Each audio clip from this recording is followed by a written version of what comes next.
class, last video, we already discussed what are the drainage system of India, broadly divided into two systems. One is Himalayan river system, second one is Peninsular river system. Okay, in Himalayan river system, we have three main rivers. One is Indus, second one is Ganga, third one is Brahmaputra. In Peninsular river system, we already discussed what are the main rivers. So Godavari and Krishna and Kaveri river. Okay, na? This all information we already discussed. Now, what are the water uses in one of the southern region river? One of the southern region river and its tributary. So that one called Tungabhadra river. Okay, na? What is the water uses in Tungabhadra river basin? Tungabhadra river basin.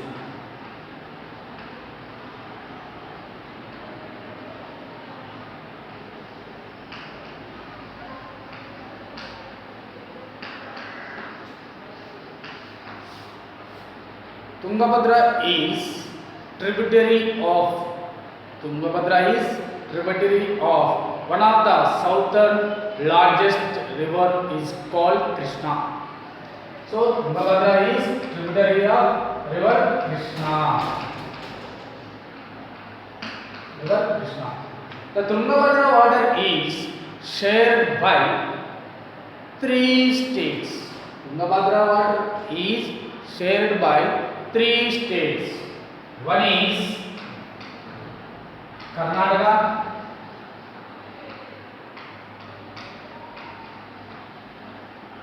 second one is Telangana, third one is Andhra Pradesh.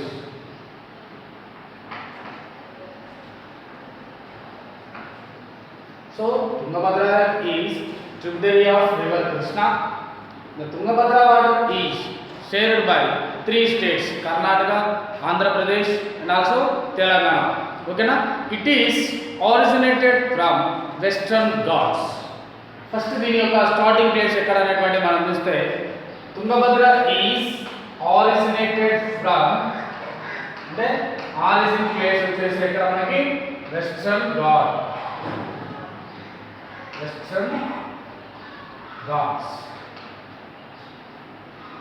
Originated from Western Ghats. The total catchment area is 71,470 kilometers square. In the catchment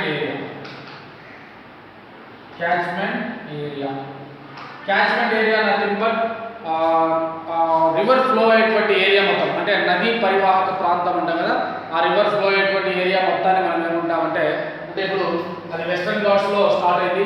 western Ghats నుంచి water ఎక్కడ discharge చేస్తుంది? Bay of Bengal. So Bay of Bengal వరకు ఉన్నటువంటి total distance ఏమంటాం మనం అంటే catchment area.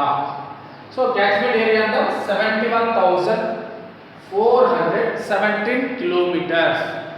In this 71,417 kilometers, so 57,671 kilometers there in Karnataka state only.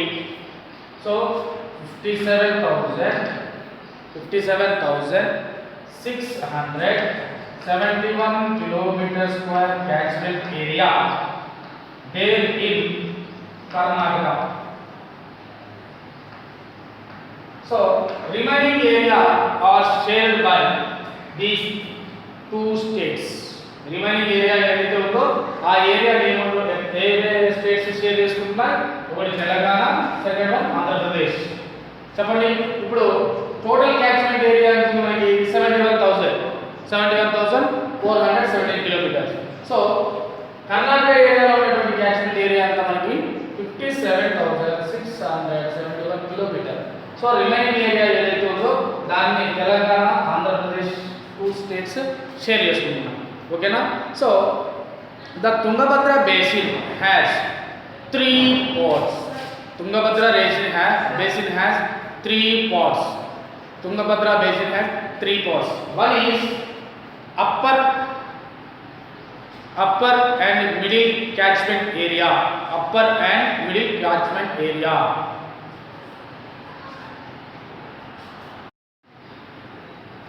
So Tungabhadra river basin has 3 parts. The Tungabhadra river basin has 3 parts. One is upper and middle catchment in Karnataka. Upper and middle catchment in Karnataka.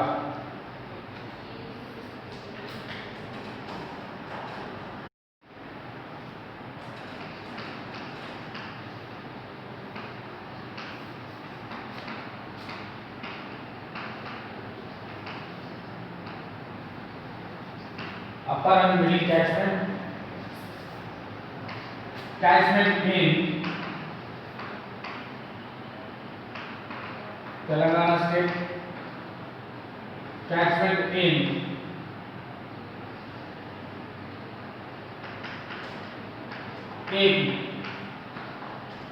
so ఇక్కడ మనం చెప్పుకున్నటువంటి ఈ ఏరియాలో upper and middle catchment in Karnataka. So largest area ఉన్నటువంటి catchment area అంతా కూడా ఎక్కడ ఉంది, మనకి కర్ణాటకలోనే ఎక్కువ ఉంది. సో రిమైనింగ్ ఉన్నటువంటి ఏరియా మనకి తెలంగాణ అండ్ ఆంధ్రప్రదేశ్లో షేర్ అయ్యింది. ఓకేనా. So according to the official statistics, farmland is the main land. Farmland is the main land cover these states. According to the official statistics, farmland is main land cover in these states. Agriculture land అంటాం కదండి, ఆ land ఇక్కడ main ల్యాండ్గా ఉంది. Remaining parts అంతా కూడా మనకి trees, వాటి groves, cultivable waste. ఓకేనా. సో వీటితో అంతా కూడా ఫిల్అప్ అయ్యింది. ఉన్నటువంటి ల్యాండ్లో అగ్రికల్చర్ ల్యాండ్ అనేటువంటిది మెయిన్ ల్యాండ్గా ఉంది. రిమైనింగ్ ల్యాండ్ అంతా కూడా మనకి ట్రీస్, ఓకేనా, గ్రోవ్స్, తర్వాత waste, cultivable waste land, forest, ఇదంతా కూడా మనం అబ్జర్వ్ చేయొచ్చు. So this territory is used for storage natural vegetation, cover the rest area. So some of the territory is used for storage by water harvesting system is called canal. Okay. So the lower portion of this basin in Andhra Pradesh are characterized by lower rainfall and drought condition. So మనం రెగ్యులర్గా చూస్తుంటాం ఆంధ్రప్రదేశ్లో ఉన్నటువంటి కొన్ని districts, especially Rayalaseema reason అంతా కూడా మనకి draft conditions అనేటువంటివి మనం అబ్జర్వ్ చేయొచ్చు. సో ఇక్కడ డ్రైన్ అయ్యేటువంటి యావరేజ్ రైన్ఫాల్ లెవెల్ కూడా తక్కువ. ఓకేనా. సో కాబట్టి ఇక్కడ ఉన్నటువంటి ఫార్మర్స్ దేని మీద డిపెండ్ అవుతారు? ఓన్లీ అండర్ గ్రౌండ్ వాటర్ దేని నుంచి తీస్తారు? Tube wells or bore wells or wells.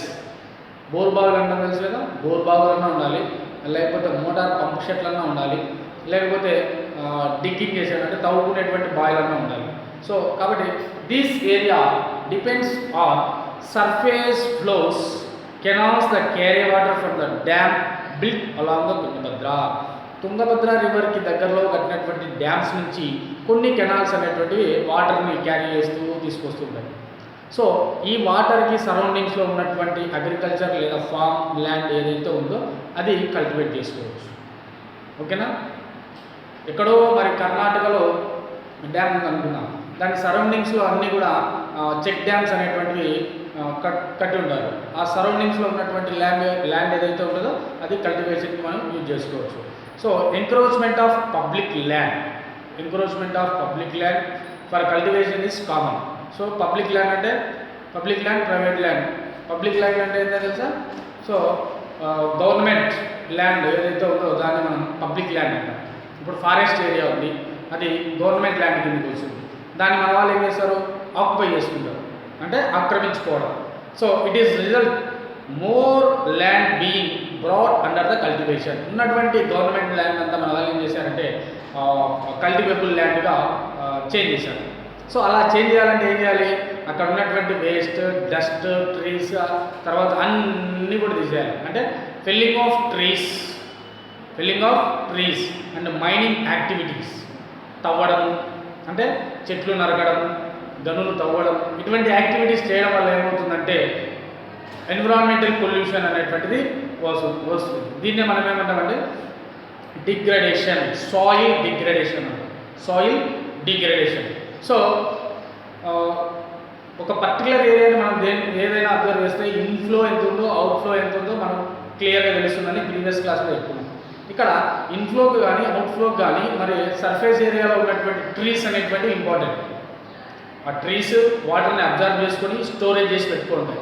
అదే ట్రీస్ని కట్ చేస్తే అక్కడ ఎటువంటి అబ్జర్ప్షన్ అనేటువంటిది ఉండదు, ఓన్లీ సర్ఫేస్ ఫ్లో మాత్రం ఫ్లో అవుతుంటుంది.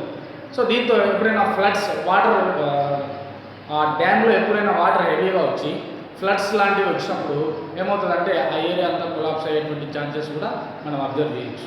మరి ఇంకా Tungabhadra dam has gradually lost its water storage capacity. చూడండి, Tungabhadra dam has gradually lost its water storage capacity over the decades. Last ఒక 10 years, 20 years, 50 yearsలో చూస్తే Tungabhadra dam capacity, water storage capacity, suppose for example Srisailam ఉందండి. Srisailam water storage capacity వచ్చేసి 824 feet వరకు మనం calculate చేయొచ్చు. అంటే ఇలా ఇప్పుడు ఇది ఒక డ్యామ్ అనుకున్నాం, ఇటు పక్క ఉన్నటువంటి ఏరియాని మనము వాటర్ స్టోరేజ్ చేసేదాన్ని పెట్టుకుంటాం. వాటర్ స్టోరేజ్ ఇది కొన్ని ఫీట్స్ వరకు ఉంటుంది. మరి ఈ స్టోరేజ్ కెపాసిటీ తగ్గిపోతుంది. ఎందుకు తగ్గిపోతుంది? The capacity of reservoir was 3,766 million cubic meters. Tungabhadra river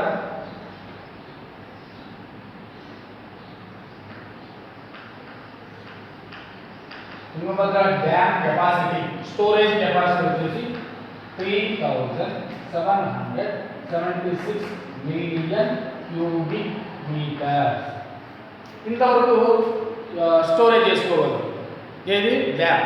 కానీ ఏమైందంటే accumulation of silt due to mining, dust and soil erosive, reservoir has lost storage capacity as much 849 million cubic meters. ఉన్నటువంటి ఈ 3,776 million cubic మీటర్లో 879 million cubic మీటర్ల storage capacity అనేటువంటిది పోయిందన్నమాట. దేనివల్ల పోయింది? So mining అనేటువంటిది తీయడం వల్ల, మైనింగ్ నుంచి వచ్చేటువంటి డస్ట్ ఏదైతే ఉందో ఆ డస్ట్ వెళ్ళేసి డ్యామ్లో పడుతుంది. ఓకేనా, డస్ట్ వెళ్ళేసి డ్యామ్లో పడుతుంది. ఇలా అక్కడ స్టడీ చేసిన వాళ్ళకి తెలిసినటువంటి విషయం ఏంటంటే నో ప్రాపర్ మైనింగ్ స్టాట్స్. అంటే తుంగభద్ర రివర్కి సరౌండింగ్స్లో మనము ఒక టూ మైనింగ్ బోర్స్ని చూడవచ్చు. ఒకటి కుద్రేముఖ్, సెకండ్ వన్ శాండూర్. కుద్రేముఖ్లో ఏమో మనకి కోల్ అనేటువంటిది బయటకు వస్తుంది, కోల్ను బయటకు తీస్తారు. శాండూర్లో మాంగనీస్ అనేటువంటి మెటల్ని బయటకు తీస్తారు. సో ఇక్కడ మైనింగ్ స్టాండ్స్ అనేటువంటివి సరిగా యూజ్ చేయకపోవడం వల్ల ఏమవుతుందంటే అక్కడ ఉన్నటువంటి డస్ట్ అంతా వెళ్ళేసి తుంగభద్ర డ్యామ్లో వెళ్ళి అక్కడ కింది భాగంలో అది అలా ఫిల్ అవుతూ వస్తుంది. దీంతో స్టోరేజ్ కెపాసిటీ ఏమవుతుంది, తగ్గిపోతుంది.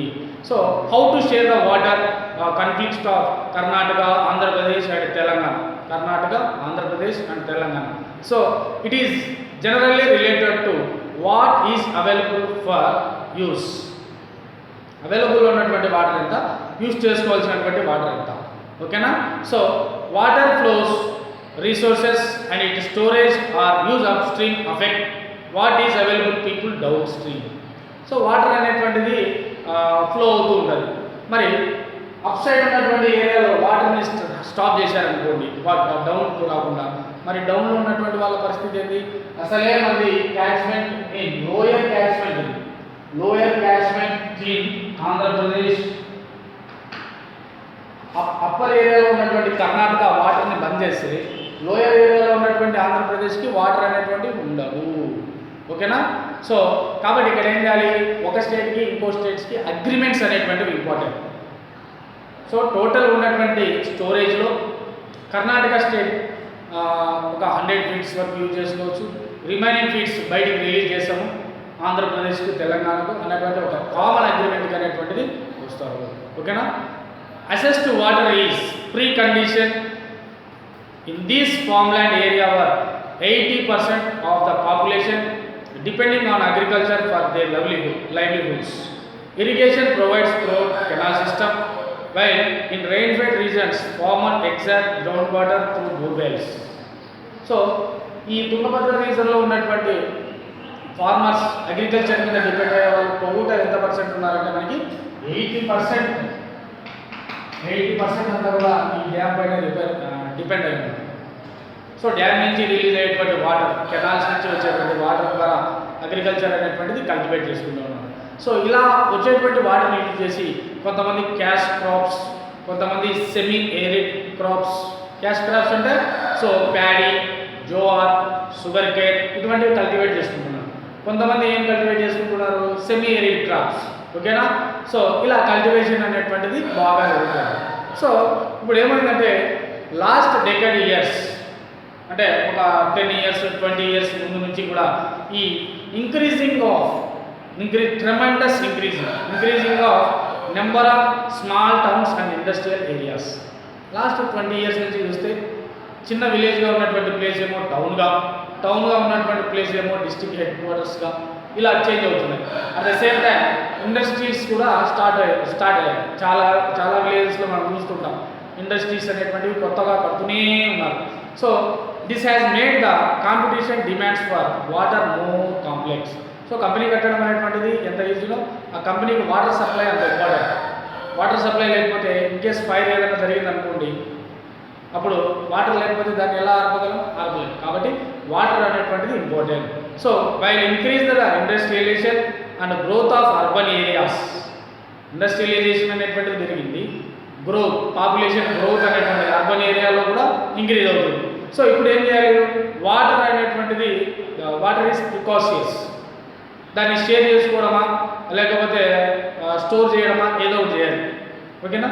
సో ఇక్కడ ఉన్నటువంటి ఎగ్జాంపుల్ ప్రకారం ఈ తుంగభద్ర డ్యామ్ సరౌండింగ్స్లో 27 large units, 2543 small unit industries అనేటువంటి స్టార్ట్ చేశారు. 27 లార్జ్ యూనిట్స్, 2543 స్మాల్ యూనిట్స్. ఓకేనా? సో అన్ని ఫ్యాక్టరీస్ అనేటువంటివి కట్టేసి పడేశారు. సో ఇప్పుడు ఏం చేశారు? ఆ డ్యామ్ నుంచి అంటే more water is useful to this large units and small units. And also government gave permission to waste disposals. ఏవైతే వేస్ట్ ఉన్నాయో అవి రివర్లోకి రిలీజ్ చేసుకోవచ్చు, అంటే డిశ్చార్జ్ చేసుకోవచ్చు అనేటువంటి పర్మిషన్ ఇచ్చారు. సో 1984లో ఏం చేశారంటే 1984లో ఫ్యాక్టరీస్ నుంచి మొలాసిస్, మనకి షుగర్ రావాలంటే చాలా ప్రాసెస్ ఉన్నాయండి. ఓకేనా? మరి మొలాసిస్ అనేటువంటిది బెల్లం మట్టి అంటారు. సో దాన్ని రివర్లోకి రిలీజ్ చేయడం వల్ల ఏమైందంటే ఫిషెస్ అన్నీ కూడా చనిపోయాయి. దాంతో సరౌండింగ్స్లో ఉన్నటువంటి పబ్లిక్ అంతా కూడా ఒక పెద్ద ర్యాలీ లాగా చేసి సో వాటర్ అనేటువంటిది డిశ్చార్జ్ చేసేటంటే వేస్ట్ వాటర్ డిశ్చార్జ్ చేసేటువంటి ప్రాసెస్ని స్టాప్ చేశారు. ఇది తుంగభద్ర రివర్ బేసిన్లో జరిగినటువంటి ఇష్యూస్ వాటర్ గురించి. ఓకేనా? Now rational and equitable uses of water. ఒక ప్లానెడ్ మేనర్లో వాటర్ని యూజ్ చేసి సక్సెస్ అయినటువంటి ఒక విలేజ్ని అయితే మనం చూద్దాం. సో మనం ముందు కూడా డిస్కస్ చేసాం water is used for all living things. Okay na? And need look at all in inflows and outflows so that a judicious use and with fairness can work it out. This could be for a river basin or a village. Such plan and implementation schemes are possible. So one of the best example in Hiware Bazaar. Hiware Bazaar. So our topic is rational and equitable use of water.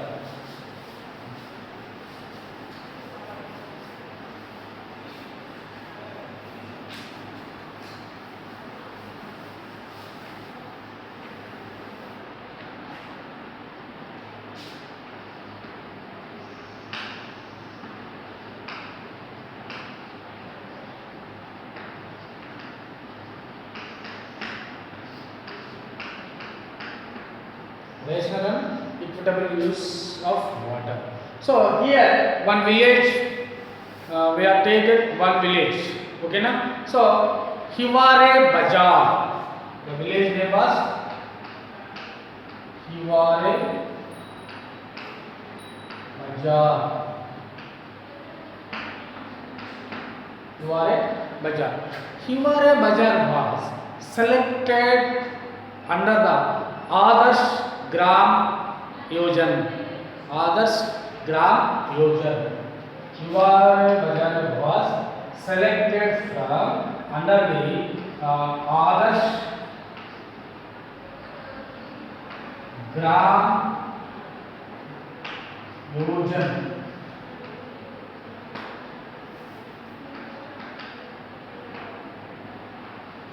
Adarsh Gram Yojan in Maharashtra government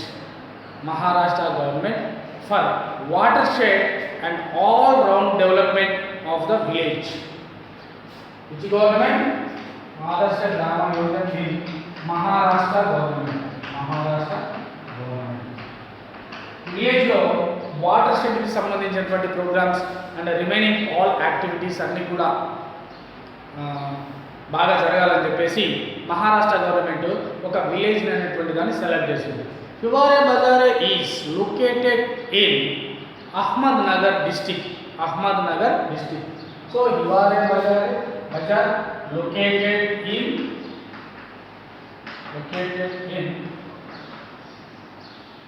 Ahmednagar district.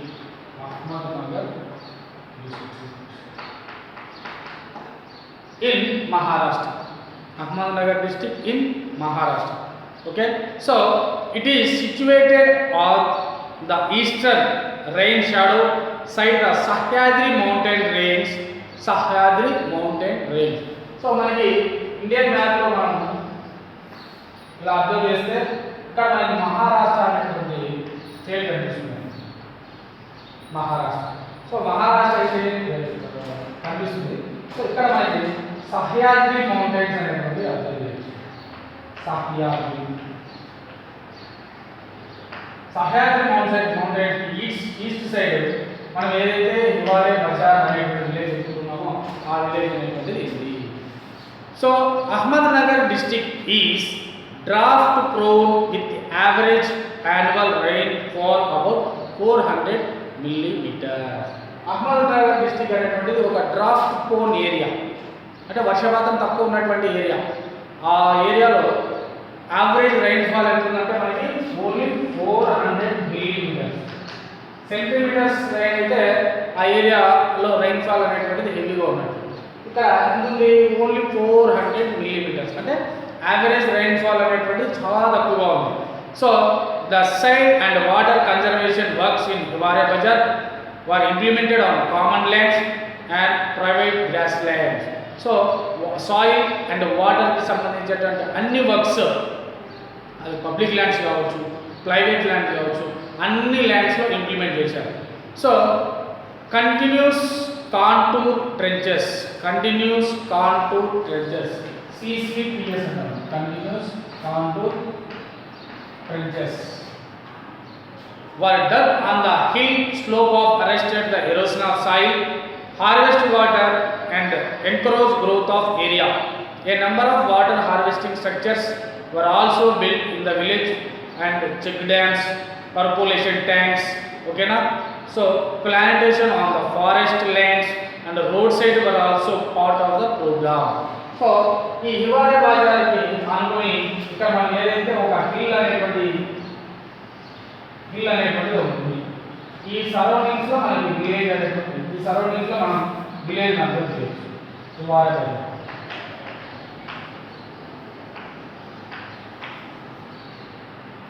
ఓకేనా. ఇదేమో మనకి hill. వర్షం పడ్డప్పుడు ఏమైందంటే వర్షం ఇక్కడ పడ్డప్పుడు so ఇక్కడ ఉన్నటువంటి ల్యాండ్ ఏమవుతుందంటే కోతకు గురవుతుంది. ఓకేనా. సో ఇలా కోతకి అంటే క్రష్ అవుతుంది. దీన్ని మనం ఏమంటున్నామంటే ఎరోసిన్ అంటున్నాం. ఎరోసిన్. సో ఇక్కడ ఆ ల్యాండ్ అనేటువంటిది కోతకి గురి కాకుండా ఉండాలంటే అంటే ఎరోసిన్ ప్రాసెస్ కి వెళ్ళకుండా ఉండాలంటే ఏం చేయాలి? ఇక్కడ ఈ కాంటూర్ కంటిన్యూస్ ట్రెంచెస్ అనేటువంటి కన్స్ట్రక్ట్ చేయాలి. ఓకేనా. దిస్ ఆర్ ట్రెంచెస్ అనేటువంటివి తవ్వడం మొదలుపెట్టారు. ట్రెంచెస్ అంటే మనం గుంతలు అంటారు కదా, అలాంటి గుంతలు. సో ట్రెంచెస్ అనేటువంటి వేసి సో ఇక్కడ ప్లాంటేషన్ అనేటువంటి చెట్లు అనేటువంటి నాటు చేశారు. అదే కాకుండా ఆ విలేజ్లో ఉన్నటువంటి రోడ్స్కి అటు సైడ్ ఇటు సైడ్ అంతా కూడా ప్లాంటేషన్ అనేటువంటిది చేసేవారు. ప్లాంటేషన్ దీంతో ఏమవుతుంది? ట్రీస్ ఎక్కువ ఉన్నప్పుడు వాటర్ అబ్జార్ప్షన్ అనేటువంటిది ఎక్కువగా ఉంటుంది. సో అండర్ గ్రౌండ్ వాటర్ అనేటువంటిది ఇంక్రీజ్ అయ్యేటువంటి ఛాన్సెస్ మనం అబ్జర్వ్ చేయొచ్చు. ఓకేనా. So when Adarsh Gram Yojana was launched in Maharashtra there were also some preconditions set for the selection of village. Adarsh Gram యోజనకి ఈ హివారే బజార్ అనేటువంటి విలేజ్ని సెలెక్ట్ చేసే ముందు కొన్ని కండిషన్స్ పెట్టారన్నమాట. ఏం కండిషన్స్ అవి అంటే ప్లాంటేషన్ అనేటువంటిది ఒకటి, ట్రెంచెస్ డిగ్ చేయడం అనేటువంటిది ఒకటి. ఓకేనా. ఇలాంటివి వీటితో పాటు ఇంకా కొన్ని కండిషన్స్ పెట్టారు. అవేంటో చూద్దాం.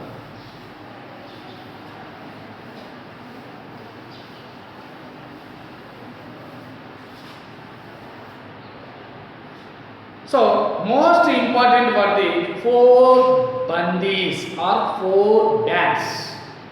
4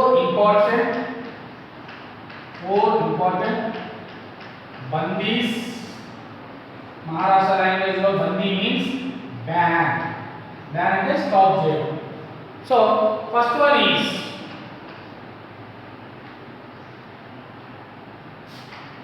కర్హత్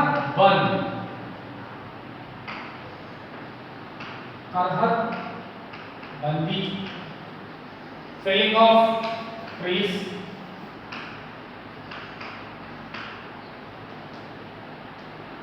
then బ్యాన్ చేసేస్తాం. దీన్ని ట్రీస్ కట్ చేయడం అనేటువంటిది బ్యాన్ చేయాలి. నెక్స్ట్ సెకండ్ వన్ చరాయి బందీ.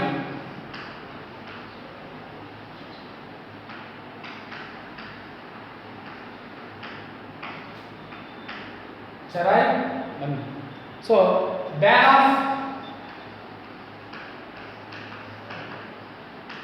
Free grazing. Third one, Nasbandi.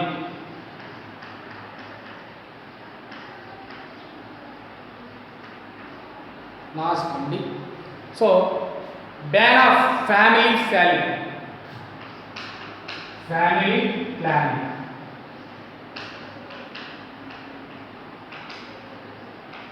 So, fourth one,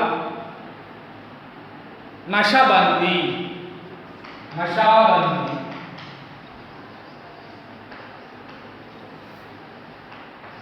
Ban of liquor.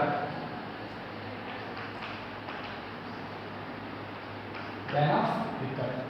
So, Maharashtra government ఆదర్శ గ్రామ యోజన అనేటువంటి స్కీమ్కి హివారే బజార్ని సెలెక్ట్ చేసుకునే ముందు కొన్ని ప్రీ కండిషన్స్ అనేటువంటివి పెట్టింది.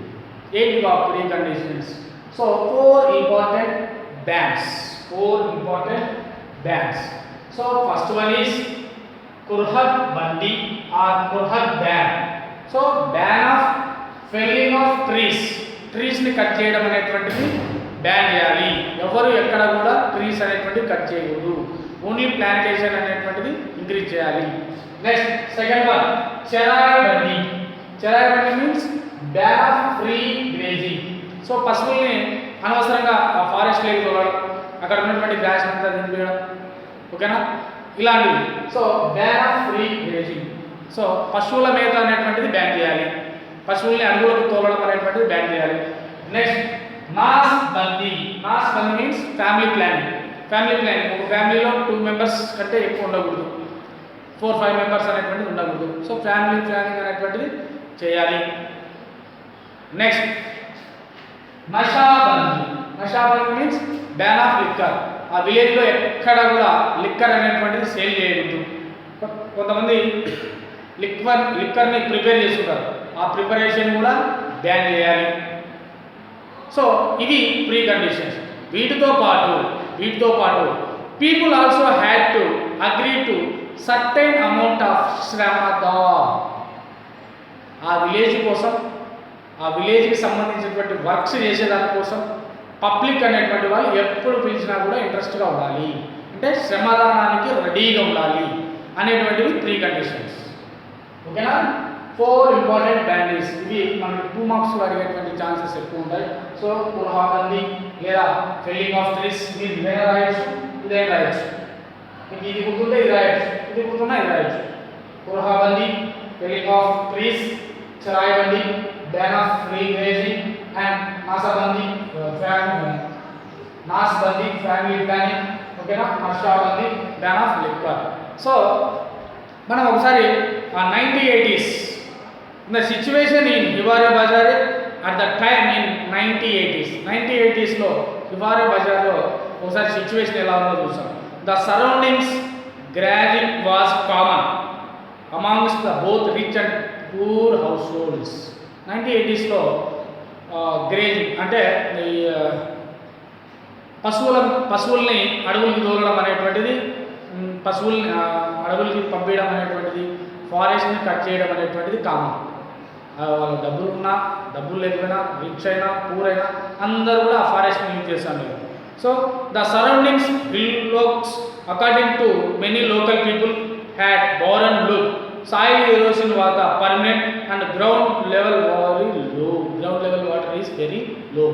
ఇప్పుడు ఏవైతే గ్రీనరీగా కనిపించేటువంటి హిల్స్ ఉన్నాయో అవి ఒకప్పుడు చూస్తే ఏమి లేకుండా ఎంటీగా, అంటే గోడిగుండలా కనిపిస్తుండేది, ఓకేనా.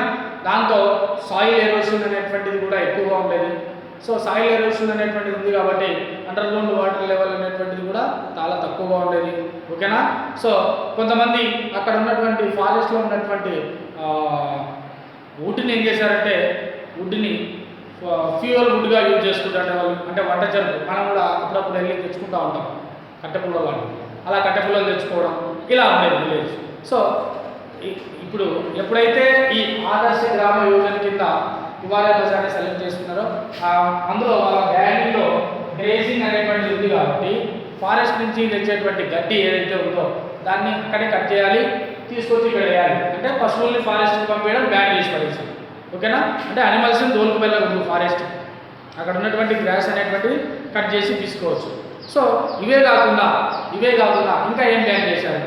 There are other bans in the village. Most significant ban was borewells for irrigation. Very good. ఎవ్వరు కూడా గవర్నమెంట్ పర్మిషన్ లేని బోర్వెల్స్ అనేటువంటివి తవ్వకూడదు. మన సరౌండింగ్స్లో చూస్తాం, 1 ఎకర్ ల్యాండ్ ఉంటే వాడు 100 ఫీట్స్ బోర్స్ అనేటువంటివి వేసుకుంటూ ఉంటాడు. 1 ఎకరా ఉంటే వాడు 100 ఫీట్స్ 200 ఫీట్స్ బోర్ అనేటువంటివి తోకుండా ఉంటారు. సో అక్కడ ఎవరు కూడా బోర్వెల్స్ అనేటువంటివి కన్స్ట్రక్ట్ చేయకూడదు, ఓకేనా. So sugarcane and banana and selling ones land to any outsider. So cash crops ఏవైతే ఉన్నాయో సెమీ ఎరిడ్ క్రాప్స్ అనేటువంటి కల్టివేట్ చేసుకోవచ్చు. క్యాష్ క్రాప్స్ అనేటువంటి కల్టివేట్ చేసేదానికి లేదు. సెమీ ఎరిడ్ క్రాప్స్ అంటే మనం రెగ్యులర్గా ఫుడ్ తినేదానికి యూజ్ అవుతాయండి, అవి అయితే కల్టివేట్ చేసుకోవచ్చు. మరి క్యాష్ క్రాప్స్ ఎందుకు కల్టివేట్ చేసుకోకూడదు? సో క్యాష్ క్రాప్స్ కల్టివేట్ చేయాలంటే వాటర్ అనేటువంటిది హెవీగా అవసరమయ్యేటువంటి ఛాన్సెస్ ఉన్నాయి. దాంతో క్యాష్ క్రాప్స్ అనేటువంటి బంద్ చేశారు. నెక్స్ట్ ఆ విలేజ్లో ఉన్నటువంటి ల్యాండ్ ఏదైతే ఉందో దాన్ని అవుట్ సైడ్ నుంచి వచ్చేటువంటి వాళ్ళు ఎవ్వరు కూడా కొనేటువంటి ఛాన్సెస్ లేదు. ఇవి వాళ్ళు పెట్టుకున్నటువంటి కండిషన్స్ అండ్ బ్యాన్స్. సో ఇక్కడ పెట్టుకున్నటువంటి 4 బ్యాన్స్ ఉన్నాయి. వీటితో పాటు శ్రమదానం ఉంది. శ్రమదాన్ అడిషనల్గా ఇంకా ఏమున్నాయి, బ్యాన్ ఆఫ్ ల్యాండ్ షేర్, ఓకేనా, and also ban of borewells digging, ఓకేనా. ఇవన్నీ వాళ్ళు పెట్టుకున్నటువంటి కండిషన్స్. ఇప్పుడు అక్కడ జరిగినటువంటి ఇంప్రూవ్మెంట్ ఎలా ఉందో చూడొచ్చు. So the irrigated agriculture land in summer, the irrigated agriculture land in summer is increased. So in initial days there has only 7 hectares of land irrigated in summer. So initial days only 7 hectares, అంటే summer సీజన్లో only 7 hectares మాత్రమే irrigated land ఉంది. ఇప్పుడు ఏమైందంటే అది 72 hectares వరకు increase అయింది. 72 hectares. యాక్చువల్గా మనకి అగ్రికల్చర్లో 3 సీజన్స్ ఉన్నాయండి, రబీ, ఖరీఫ్, జైద్. రబీ సీజన్ అంటే మనకి జూన్ నుంచి ఆగస్టు సెప్టెంబర్ వరకు ఉంటుంది. ఆగస్టు సెప్టెంబర్ వరకు ఏది rabi season. Sorry kharif. So rabi season వచ్చి మనకు నవంబర్ నుంచి కూడా ఫిబ్రవరి వరకు ఉంటుంది. సో మార్చి నుంచి మే వరకు ఉన్నటువంటి ఈ సీజన్ ఏమంటే జైద్. సో ఖరీఫ్, రబీ, జైద్ ఈ 3 సీజన్స్లో క్రాప్స్ కల్టివేట్ చేస్తున్నారు. క్యాష్ క్రాప్స్ కాదు, semi arid crops. So kharif సీజన్లో ఏమో జోవార్, రబీ సీజన్లో కొన్ని వెజిటబుల్స్, జైద్ సీజన్లో కొన్ని ఫ్లవర్స్, ఇలా క్రాప్స్ అనేటువంటివి కల్టివేట్ చేస్తున్నారు. ఎందుకు? ముందు ఏదైతే అన్ఇరిగేటెడ్ ల్యాండ్ ఉందో ఆ ల్యాండ్ అంతా కూడా ఇప్పుడు ఏమైంది, ఇరిగేటెడ్ ల్యాండ్ కిందకి వచ్చింది. ఎందుకు? వాటర్ అవైలబిలిటీ అనేటువంటిది హెవీగా ఉంది కాబట్టి, ఓకేనా. The main thing is the social control over ground water extraction and use no borewells for irrigation. Only drinking water కోసం మాత్రమే బోర్వెల్స్ అనేటువంటివి కన్స్ట్రక్ట్ చేయాలి, ఓకేనా. అగ్రికల్చర్ పర్పస్కి కన్స్ట్రక్ట్ చేయకూడదు, ఓకేనా. సో ఇవే కాకుండా another most important improvement was in life stock economy. Life stock అంటే పశువులకి సంబంధించింది కూడా ఇంక్రీజ్ అయ్యింది. So it has helped marginal and small farmers significantly, okay. So ముందు ఏదైతే 20 ఫోల్డ్స్ అనేటువంటివి వాళ్ళ మిల్క్కి సంబంధించినటువంటి, అంటే పర్ డే వాళ్ళకి ఒక 20-30 లీటర్స్ మిల్క్ అనేటువంటిది వస్తుంది. ఇప్పుడు ఏమైందంటే అది 3000 వరకు రీచ్ అయింది. అంటే లైఫ్ స్టాక్ ఇంప్రూవ్మెంట్ అనేటువంటిది కూడా ఇంక్రీజ్ అయింది. ఎందుకు? సో ఎవరైతే వీళ్ళు మార్జినల్ అండ్ స్మాల్ ఫార్మర్స్ ఉన్నారో వీళ్ళు ఈ డైరీస్ అనేటువంటివి పెట్టడం జరిగింది. డైరీస్ అనేటువంటివి స్టార్ట్ చేశారు. ఒక 4-5 బర్రెలు కొనేసి ఆ బర్రెలతో డైరీ ఫార్మ్స్ అనేటువంటివి పెట్టేసి, సో ఆ అనిమల్స్ కావాల్సినటువంటి గ్రాస్ ఏదైతే ఉందో వీళ్ళ దగ్గర ఉన్నటువంటి ల్యాండ్లో కల్టివేట్ చేసుకోవడం, ఆ గ్రాస్ అంతా కూడా అక్కడ ఉన్నటువంటి అనిమల్స్కి వేయడం, ఆ అనిమల్స్ నుంచి మిల్క్ అనేటువంటి దాన్ని, మిల్క్ ప్రొడక్టివిటీ అనేటువంటి దాన్ని ఇంక్రీజ్ చేయడం, ఇలా డెవలప్మెంట్ అనేటువంటిది ఇంక్రీజ్ అయింది. ముందు ఒక 140 లీటర్స్ అనేటువంటివి వస్తూ ఉండేవండి. ఇప్పుడు 3000 లీటర్స్ వరకు ఇంక్రీజ్ అయినటువంటి ఏంటి మిల్క్, ఓకేనా. ఇది హివారే బజారే. ఇప్పుడు చూసాం కదండి, హివారే బజార్లో వాటర్ ఇంప్లిమెంటేషన్ ఒక ప్లానెడ్ మేనర్లో వాటర్ని యూజ్ చేసి ఎంత గ్రోత్ అనేటువంటిది వచ్చిందో మనం చూడవచ్చు. అంటే రీసెంట్గా ఒక 6 months బ్యాక్ కూడా ఒక ఆర్టికల్ వచ్చింది హివారే బజారే గురించి. సో 1980 బిఫోర్ ఎలా ఉంది, 2020లో ఎలా ఉంది అనేటువంటి ఒక ఆర్టికల్ కూడా రావడం జరిగింది, ఓకేనా. Next, water as a common pool resource.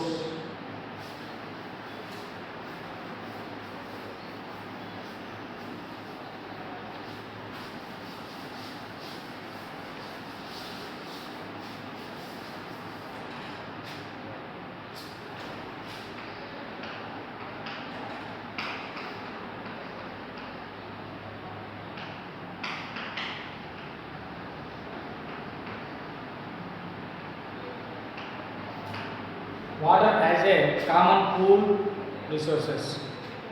So over the past few decades, groundwater has become the main source. So మనం ఇనీషియల్ డేస్లో ఒకసారి అబ్జర్వ్ చేస్తే ముందు ఇప్పుడు ఏవైతే మనం బోర్వెల్స్ ఆవెల్స్ అని అనుకుంటున్నామో అవన్నీ ఏం లేవండి. ఒకప్పుడు ఓన్లీ అండర్ గ్రౌండ్ వాటర్ మాత్రమే ఇంపార్టెంట్ వాటర్గా ఉండేది. Especially for domestic use and agriculture, this tremendous increase in the use of groundwater has significant impact on water availability and access to it. So ముందు మనం వాటర్ని దేనికి వరకు యూజ్ చేస్తున్నాం? Only agriculture పర్పస్కి మాత్రమే యూజ్ చేస్తున్నాం. సో ఇండస్ట్రియలైజేషన్ అనేటువంటిది స్టార్ట్ అయింది. ఇండస్ట్రియలైజేషన్కి వాటర్ అనేటువంటిది అవసరం అవుతుంది. అర్బనైజేషన్ అనేటువంటిది ఇంక్రీజ్ అయింది. అర్బనైజేషన్కి వాటర్ అనేటువంటిది యూజ్ అవుతుంది. ఓకేనా? ఇలా వాటర్ అనేటువంటిది అందరికీ కూడా కామన్ అయిపోయింది. ఓకేనా? So current laws about ground water in many states are both outdated and inappropriate. Present ఈ వాటర్కి సంబంధించినటువంటి లాస్ ఏదైతే ఉన్నాయో ఇవన్నీ కూడా అవుట్డేటెడ్. ముందున్నటువంటి డేస్కి మాత్రమే సరిపోయేవి, ఇప్పుడున్నటువంటి డేస్కి సరిపోయేవి కావు. అంటే పాతబడిపోయినాయి. They were developed at a time when groundwater was a marginal source of water. Today, shallow and deep tube wells have the potential or draw a lot of water. మనం డైలీ చూస్తూనే ఉంటాం. సో ఎవరికి ఇష్టం వచ్చినట్టు వాళ్ళు borewells అనేటువంటి వేసుకుంటున్నారు. ఎక్కడ కూడా పర్మిషన్ లేదండి. వాడి పొలంలో వాటర్ రాకపోతే దాని పక్కనే ఇంకోటి. ఇలా అండర్ గ్రౌండ్ వాటర్ని ఏం చేస్తున్నాం? బయటికి తీసేస్తున్నాం. సో మరి అండర్ గ్రౌండ్ వాటర్కి సంబంధించి ఒక స్టేట్కి ఇంకో స్టేట్కి మరి ఉన్నటువంటి లాస్ ఏమయ్యాయంటే అవుట్డేటెడ్ అయిపోయాయి. So drinking water is the first priority as well as a human right. త్రాగునీరు అన్నటువంటిది మన యొక్క human right. Drinking water is our human right. Drinking వాటర్కి ఎవరైనా డ్రింకింగ్ వాటర్ రాకుండా ఎవరైనా స్టాప్ చేస్తే వారిని గవర్నమెంట్ చాలా హార్డ్గా సివియర్గా పనిష్ చేస్తుందండి. ఓకేనా? సో అలాంటి పనిష్మెంట్ ఒకటి జరిగింది. ఎక్కడ జరిగింది? కేరళలో పెరుమట్టి అనేటువంటి ఒక విలేజ్ ఉందండి. పెరుమట్టి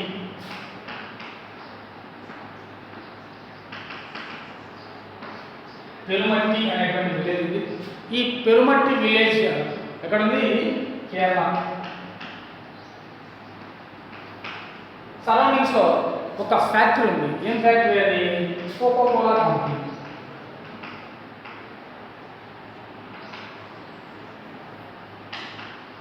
కోకోకోలా ఫ్యాక్టరీ అనేటువంటిది ఒకటి ఉంది.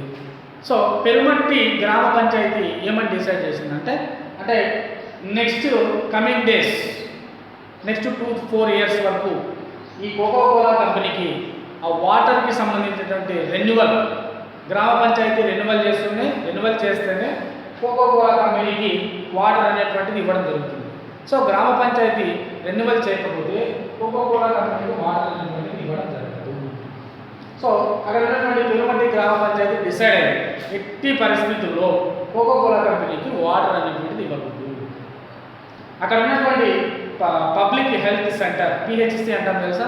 పిహెచ్సి కూడా డిక్లేర్ చేసింది. ఎందుకు? సో కోకోకోలా కంపెనీ నుంచి రిలీజ్ అయ్యేటువంటి harmful gases and waste disposal ఏమవుతున్నాయంటే సో అక్కడ ఉన్నటువంటి గ్రౌండ్ వాటర్ లెవెల్ని కొలాప్స్ చేస్తున్నాయి. కాబట్టి అక్కడ ఉన్నటువంటి గ్రౌండ్ వాటర్ ఏదైతే ఉందో అది డ్రింకింగ్కి పనికి రావద్దు అనేటువంటి ఒక స్టేట్మెంట్ ఇచ్చేసింది. దీంతో కోకోకోలా కంపెనీ ఏం చేసిందంటే కోకోకోలా కంపెనీ సుప్రీంకోర్టు వాళ్ళకి కంప్లైంట్ చేసింది. సో అక్కడ ఉన్నటువంటి విలేజెస్ మాకు వాటర్ అనేటువంటి ప్రొవైడ్ చేయడం లేదు అని చెప్పేసి సుప్రీంకోర్టుకు వాళ్ళ యొక్క కేసుని హ్యాండ్ ఓవర్ చేశారు. సో జనవరి 2014 సుప్రీంకోర్టు నుంచి మనకి 2 డెసిషన్స్ అనేటువంటివి వచ్చాయి. అక్కడ ఉన్నటువంటి 2 జడ్జెస్ 2 డిఫరెంట్ డెసిషన్స్ అనేటువంటివి ఇచ్చారు. ఒక జడ్జి ఏమంటున్నాడంటే so ground water is a public resource mean for all and that the state has duty to protect it against excessive exploitation.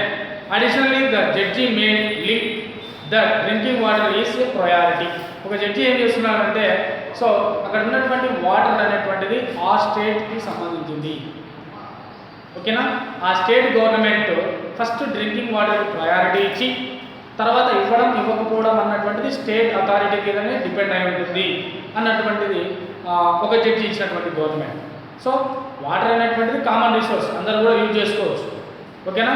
So ఇంకో జడ్జి ఏమంటున్నాడు, సో డ్రింకింగ్ వాటర్, ఇంకో judge ఏమంటున్నాడు అంటే second judge. So ఆయన ఏమంటున్నాడు అంటే, so it is arrested the primary of land owners control over ground. ఆ ground water ఏదైతే ఉన్నాయో ఆ గ్రౌండ్ వాటర్ అక్కడ ఉన్నటువంటి ల్యాండ్ ఓనర్స్కి సంబంధం ఉంటున్నాయి. ఒక కోర్టులో ఉన్నటువంటి సేమ్ కోర్టులో వర్క్ చేసేటువంటి ఇద్దరు జడ్జెస్ ఇలా డిఫరెంట్ డెసిషన్స్ అనేటువంటివి ఇవ్వడం వల్ల ఏది కరెక్ట్ డెసిషన్, ఏది అవుట్డేటెడ్ డెసిషన్ అన్నటువంటిది మనకి తెలియకుండా ఉంది. సో ఓకేనా. ఇలా వాటర్కి సంబంధించి ఏవైతే లాస్ ఉన్నాయో అవన్నీ కూడా అవుట్డేటెడ్గా ఉండవచ్చు. ఇది మనకి ఇండియన్ రివర్స్ అనేటువంటి and natural resources lesson. So Indian rivers natural resource total lesson మళ్ళీ ఒకసారి చెప్తాను. So first Indian rivers system, Indian drainage system was broadly divided into two types. One is Himalayas, second one is Peninsula. Himalayan river system లో 3 rivers ఎక్కడ originate అవుతున్నాయి, ఎక్కడ వాటర్ని discharge చేస్తున్నాయి, Indus and Ganga, Brahmaputra rivers. ఓకేనా. Next peninsula rivers, so Godavari river, Krishna river and also Kaveri river. So మన ఏరియాలో మన సరౌండింగ్స్లో ఉన్నటువంటి రివర్ తుంగభద్ర రివర్. ఓకేనా. తుంగభద్ర రివర్కి సంబంధించినటువంటి క్యాచ్మెంట్ ఏరియా ఎంత ఉంది, సో ఆ రివర్ వాటర్ ఎన్ని ఏరియాస్కి షేర్ చేస్తుంది అన్నటువంటి ఇన్ఫర్మేషన్ అంతా కూడా డిస్కస్ చేశాం.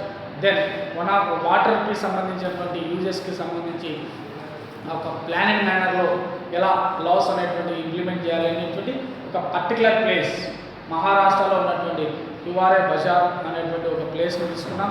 ఆ ప్లేస్లో జరిగినటువంటి ఇంప్లిమెంటేషన్, ఆ ప్లేస్లో జరిగినటువంటి సక్సెస్ అన్నీ కూడా డిస్కస్ చేశాం. అట్ ద సేమ్ టైం వాటర్కి సంబంధించి అవుట్డేటెడ్ లాస్ ఏవైతే ఉన్నాయో వాటిని కూడా డిస్కస్ చేయడం జరిగింది.